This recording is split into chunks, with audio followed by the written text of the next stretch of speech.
Keir Starmer, Angela Rayner, are conducting themselves as if Corbyn can simply be treated as a pariah, as if they were not part of the Corbyn project for years in terms of serving in shadow cabinet positions. Were you lying 12 months ago when you were telling the country that this guy should be the Prime Minister, or are you lying now when he's not even good enough to be a Labour MP? And I think we have to come to the conclusion that they were lying a year ago because they wanted their own career paths, because they were climbing the ladder, because they were climbing a greasy pole, and so they pretended as if they supported the socialist policies, the more radical aspects of the Corbyn project, of threatening the established order in this country, of redistributing power and wealth from the corporate elite to the mass of working people. They were pretending throughout all of that, and now we're seeing, when they're in a position of greater power, what their real opinion is. That is the kind of insincerity which was everything that was wrong with politics, everything that people hated, which produced so many ructions in the political landscape, so many rebellions against the established order from the left, from the right, over years in the period after the financial crisis. A politics which is based on a small number of people who are well trained to never say what they actually believe, who get their views from focus groups, who align their policies with big corporations, whose support base is their wealthy donors, and who create a politics of insincerity where no one believes a damn thing that they say. They don't believe in a cause, they don't believe in social change. What they do is simply try to tell you at every point what they think you want to hear. And if you care about politics and you think things are fundamentally wrong in this country and there needs to be big change, you should be very worried about the idea of a political system in which there are two interchangeable parties of government, both run by empty suits with pro-corporate policies funded by big donors.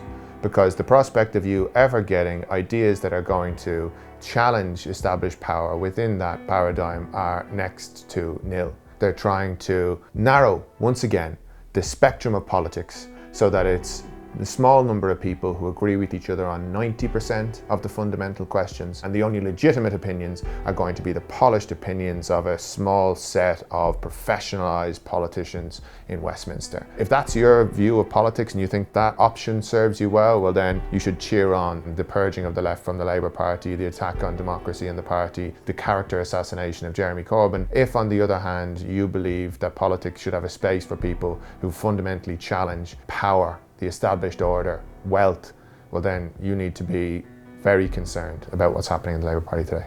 The attacks on Jeremy Corbyn were terrible. They vilified him and they knew what they were doing and they knew why they were doing it. The ongoing attempt to defame Labour members is really one of the scandals of the modern political environment. Labour members tend to be genuine, committed people who have a sense of the injustices that exist in the society and who have got themselves up off their arse to fight them. These are people who spend huge amounts of their time knocking on doors, persuading people, keeping the party going, and yet we have had nothing but contempt for these people expressed over years in our mainstream press. The Guardian, New Statesman, which should be defending Labour members and that vision of a more progressive society, but which actually, because they are so committed to their idea of politics as a small number of elite corporate robots, they don't want the messiness that comes with genuine grassroots democracy and member engagement in the party, and so they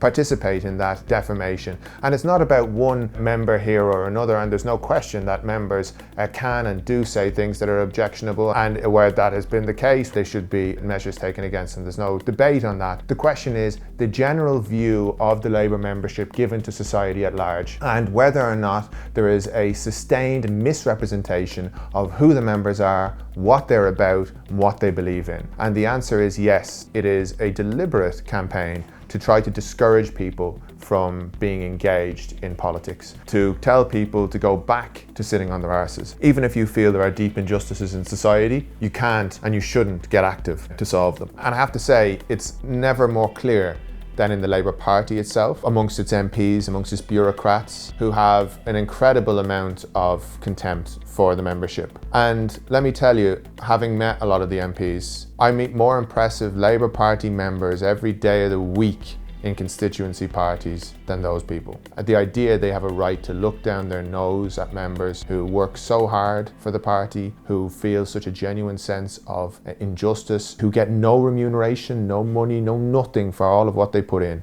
The idea that those MPs have a right to look down their nose at those members sickens me, and it makes me feel like there's something fundamentally wrong with Labour's attitude to politics and what it's supposed to represent.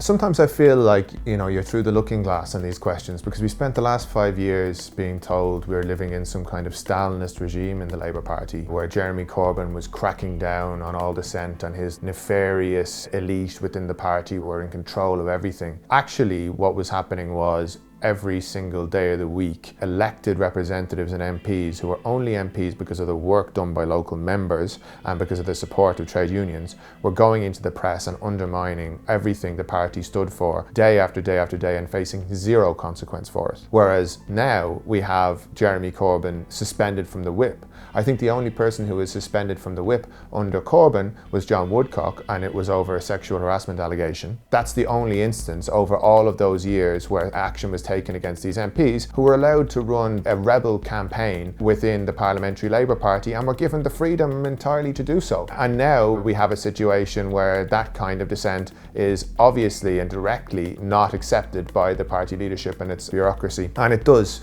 bring home again the kind of hypocrisy of the liberal media, who were outraged over every minor incursion that Jeremy Corbyn as leader might have made against Labour MPs who disagreed with his policies, but have nothing to say of any substance about Corbyn not only being censored by the Labour Party, but actually having his whip removed after decades long preceding his time as leader, where he was a Labour MP in Islington. And they have nothing to say about that, none whatsoever.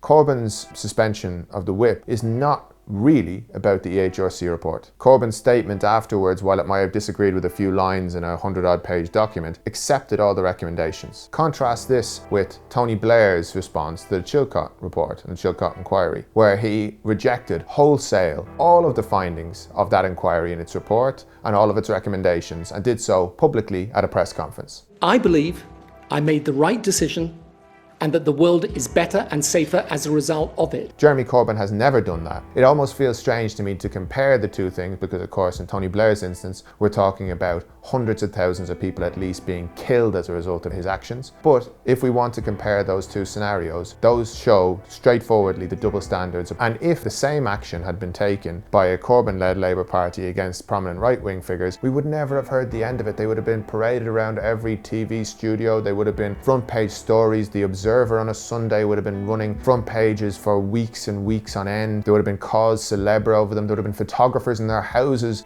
taking photographs of these MPs who had been so wronged by Jeremy Corbyn and how depressed that they had been made, and big puppy eyes in the front pages of the Observer. We haven't seen any of that for Jeremy Corbyn, and it is because the centre-left media's interest is to create a political system where the difference is between one pro-corporate party who's socially liberal and one pro-corporate party who's socially conservative. And the differences that they might have will be quite narrow, and what they can't allow for in the centre-left media is anyone who might come along and say, well, what about we challenge all of the systems that create this extraordinary inequality of wealth, which actually creates the wealth for wealthy liberals as much as it does for wealthy conservatives, which allows wealthy liberals to underpay the people who work for them, people who mind their kids and clean their houses and whatever, just as much as it does for wealthy conservatives. We wanted to change politics to one where the conversation is about the vast majority of people who work for a living and get screwed versus the tiny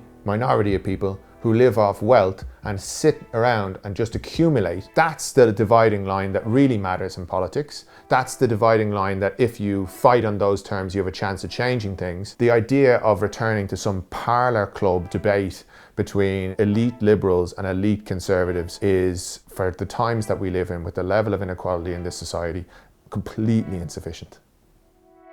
There are far too few alternatives to the corporate media domination. There are far too few funding sources to allow us to challenge their narrative. Double Down News has no big corporate benefactors. It has no Rupert Murdoch. It needs you. The only way they can continue producing their output is if you support them. Join Double Down News on Patreon.